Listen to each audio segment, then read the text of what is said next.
Trump. Trump thinks farmers are fucking stupid. And before you lose your shit, let me explain. In retaliation to a trade war that they fucking started, China and other countries are no longer buying crops from American farmers. So what does Trump do? He comes out and says that he's going to use tariff revenue to bail them out. But who pays for that tariff? Oh, that's right, the American taxpayer, because the companies they buy their products from have now passed that cost of that tariff on to them.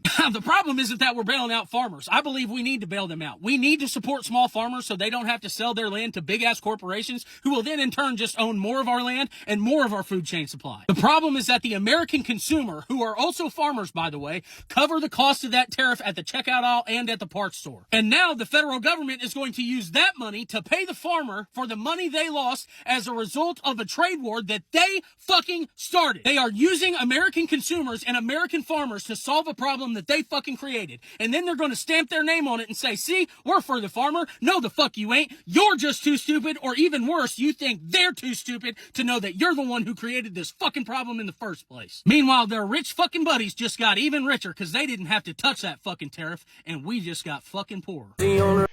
It's quite challenging. I mean, it's a bloodbath, or becoming one.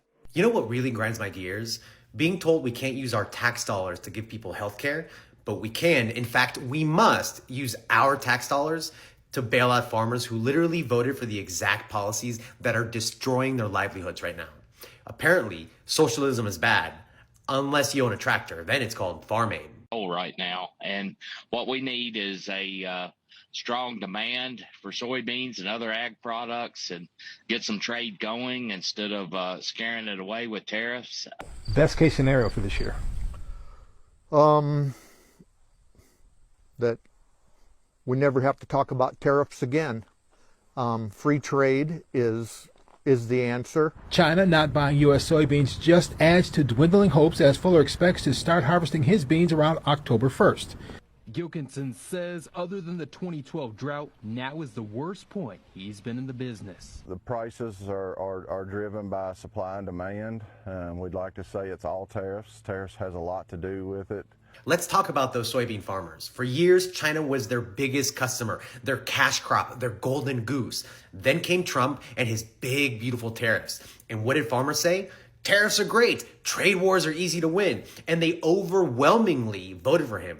Well, congratulations, everyone. You won. Here's your prize, financial ruin. And now these same farmers are speaking out and calling the situation a bloodbath and quite challenging. Oh, it's challenging? You mean the predictable consequences of the policies you championed are challenging? China stopped buying American soybeans because of Trump's idiotic tariffs. They found a new supplier, Argentina. And here's where it goes from tragic to absolutely comedic.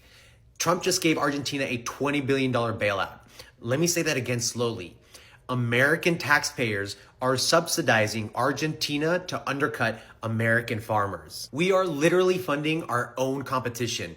We're paying Argentina to take American jobs. America first, ladies and gentlemen. America first. To pay for Argentina's competitive advantage against American workers. You cannot make this up. And now these farmers want bailouts. They want socialism, but only the kind that helps them, of course. The same folks who spent decades railing against government handouts and welfare queens now have their hands out faster than you can say cognitive dissonance. Student loan forgiveness, that's socialism.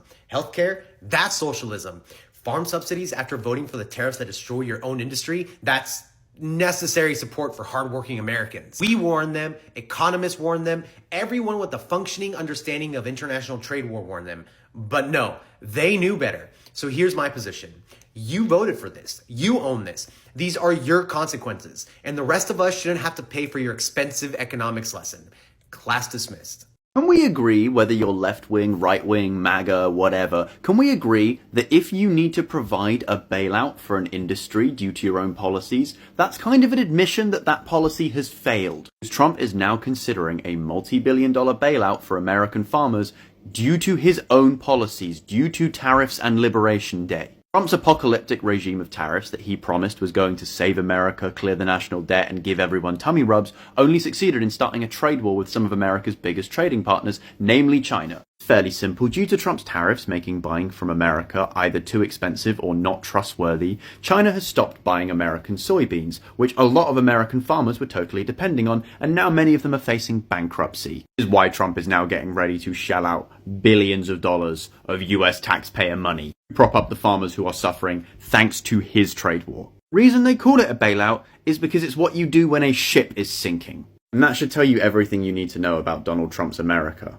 This is exactly what I said would happen. If the US was to adopt a hostile trading relationship with the rest of the world would slowly but surely find ways around the US. Trump deliberately tried to crash the global economy a few months ago with all of those tariffs. China has just found that it's way easier, way more economically sustainable and way safer to buy soybeans from Brazil. So American farmers lose out, along with various other industries that we're probably going to find out about soon enough. If you have to bail out your own industry as a direct result of your policies, you can call that policy a failure. Follow for more. Hey, breaking fuck the news. I'm redoing this video.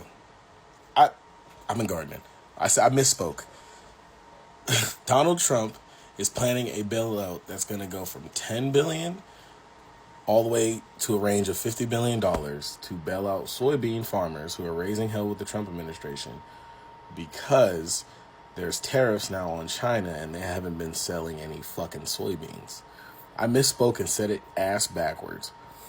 So now the Trump administration is planning on taking the money that they have acquired from said tariffs and bailing out all the farmers, American farmers, who are having issues, shortages, and what have you, in the last 9 months since these, well, probably was it 8 months? 8 months since these tariffs have been put in place. The Trump administration is fixing a problem with a problem that they caused with the money they promised you.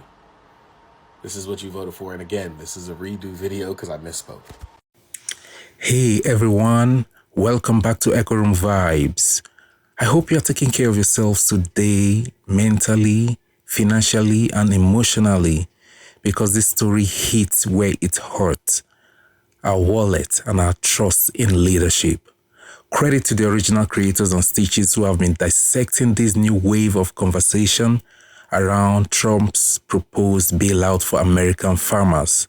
You all brought this into focus for us to have a voice to discuss on.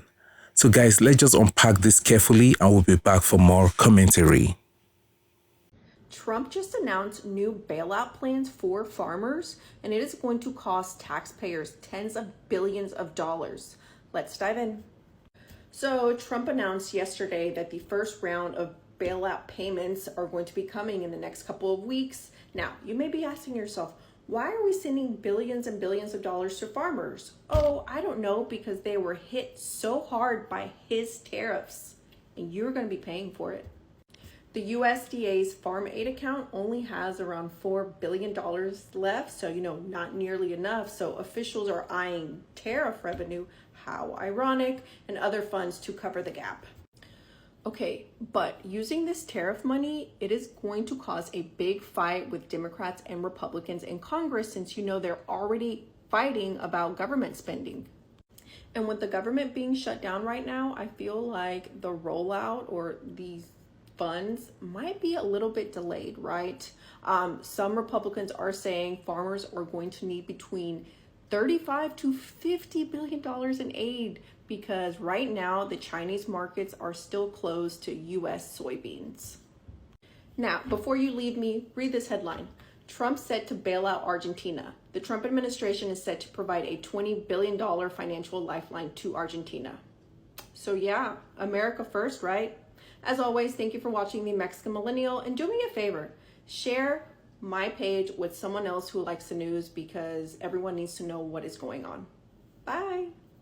So it looks like the commodities farmers who grew soybeans here in the United States to sell to China are going to get a bailout. They are currently engulfed in the Trump tariff and trade war with China. China did not buy those soybeans. Those soybeans are rotting in silos. They're going to get a bailout, and they were always going to get a bailout, because if it wasn't Trump and MAGA, now it was always going to be Democrats in 2027 after they flipped the House in 2026. They were going to write ag bills. They were going to bail out these farmers, because Democrats and Republicans love to bail out farmers. This is a bipartisan win for them. But the real question is, what are they going to do now? What are they going to do next? Because China does not look like it's going to return as a customer, and U.S. markets do not want a flood of soybean crops because U.S. consumers do not eat as many soybeans as they do in Asian countries. We used to have government cheese. You think we're going to have government tofu? I personally would eat that, but I doubt that's going to happen. Oh my God, now I'm thinking about government tofu and just how much MAGA conservatives would absolutely lose their minds, even though they're the ones growing that crop, but whatever. So what do you do if you're a soybean farmer? Well, you keep growing these crops because this is all you know. An Iowa farmer was recently interviewed and he said as much. This is all I know and this is what I want to pass down to my son. But there is no customer. The only customer is a government bailout. So essentially, you are going to keep doing everything you know. You're going to take out loans. You're going to grow your soybeans. They are not going to get sold anywhere. Maybe they would get sold pennies on the dollar, and you wait again for Trump to sign you another check. The farmer even called it a vicious cycle. But instead of pivoting, all they can do is keep asking for the bailout because this is all they know. And before you judge a farmer on this, just know that your job is also probably futile, but you're getting paid, so you keep doing it. Many of us are in jobs like that. We know we're not making an impact. We know that we're not making a difference, but hey, we're still getting a payday, so we'll do it. The only way this cycle ever gets broken is if farmers pivot, which it doesn't sound like they're going to do, or the billionaires win and actually just buy up these farms and say no more subsidies. Because I will tell you one thing, Democrats will always bail out farmers. They will never not do that. The cycle will be broken only on the Republican and MAGA conservative side. Trump explores bailout of at least $10 billion for U.S. farmers. Man, you just can't make this up. Farmers, you voted for this guy that is tanking your farms out there. But hey, let's don't help students with their student loan debt because they need to pay what they have to pay because they took it out. Well, guess what, farmers? I say you pay for your stuff, and if you going under, you going under. Because other farmers are doing fine. It's just some of you aren't doing fine. So guess what? No bailout for you. But you'll get it, and you'll take it, just like the rest of the farm aid that you get every year. And don't tell me you don't get it, because I got a website that will look it up. So welcome to the fascist government that you created. Like and follow below. So this is major news. Donald Trump now wants to give farmers in America $10 billion in relief due to the fact that farmers are not doing so well right now, simply because of tariffs that were self-inflicted by the U.S. government by way of Donald Trump.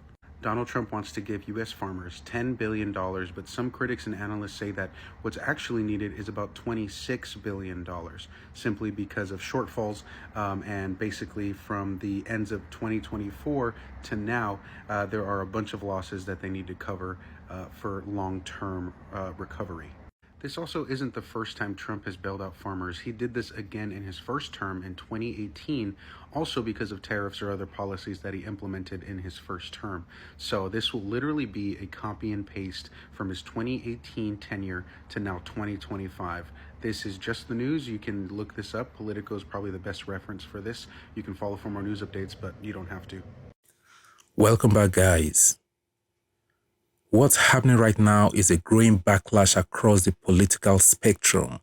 Left, right, MAGA, independent, you name it. Americans are starting to ask one key question. If your policies break the very industries they are supposed to protect, and then you have to bail them out, is that really winning? We are seeing Trump's team float this idea of a multi-billion-dollar bailout for farmers, specifically those hit hardest by the ripple effect of tariffs and global trade retaliation. To put it bluntly, this isn't just a financial issue, it's a credibility crisis. Think about it. Tariffs were sold as a way to put America first, strengthen local production, and stand up to foreign powers. But fast forward, and now some of the same farmers who once shared these promises are facing empty silos, dried up contracts, and loan payment they can't make. Now, here is where the analysis gets interesting and uncomfortable. This isn't simply about farmers struggling. It's about how cause and effect work in global economics. When you weaponize trade, other nations adapt. China, for instance, didn't just sit back and take the hit. They went elsewhere. They restructured their supply chains, turned to Brazil, Argentina, and other exporters, and suddenly the leverage that was supposed to help America became leverage against American producers. So here we are, a bailout for a wound that was self-inflicted. And Americans are reacting with mixed reactions. Some say this proves government should take care of its own, that the state has a responsibility to step in when farmers are struggling. Others say it's pure hypocrisy, a bailout dressed up as a patriotism. Because if it takes taxpayer dollars to fix your own economic misfire, then that's not strength, that's damage control. But beneath the outrage and the memes, there is something deeper happening. This is exposing the way American economy is structured around short-term symbolism instead of long-term sustainability. The trade war wasn't about agriculture. It was about political optics. Yet the first people to suffer were the farmers who trusted the rhetoric. And now, when those same farmers need help, we are back to government intervention, the very thing many of them once rejected as socialism. You can't help but notice the irony. When the market fails because of political missteps, the same government everyone distrusts becomes the only safety net. That's the conversation Americans are having right now. Not just about Trump, but about how easily ideology collapses when economies come into play. We talk about independence, small government, freedom, but the truth is, every system depends on something bigger to keep it from breaking. Even more revealing is how quiet some corners of the political world have gotten about personal responsibility when the pain hit their own base. Suddenly, bailouts are patriotic again, as long as it's our people getting them. Now, before this turns into another shouting match between parties, let's be clear. Every administration has done this in some form. The Obama years had the auto bailout. Biden stepped in for student loans and COVID relief. Trump is now doing it for agriculture. So the real takeaway isn't partisan, it's structural.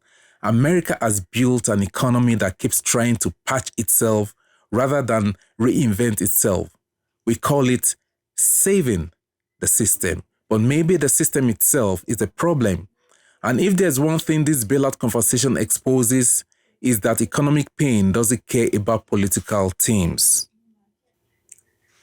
When soybeans rot in the fields, when machinery sits idle, when generational farms get auctioned off, red, blue, MAGA or independent, everyone loses something. So yeah, Americans are reacting, not just with anger, but with fatigue, because each bailout reminds us that for all the speeches about self-reliance, America is still caught in cycles of crisis and compensation. And maybe the question we should be asking isn't who deserves the bailout, but rather, why do America keep needing them? Because when policies keep breaking the very people they promise to protect, maybe it's time to admit something deeper than tariffs needs fixing. I'm your host, this is Echo Room Vibes, and as always, stay aware, stay questioning, and take care of each other out there. Thanks for watching from Echo Room Vibes. Peace out.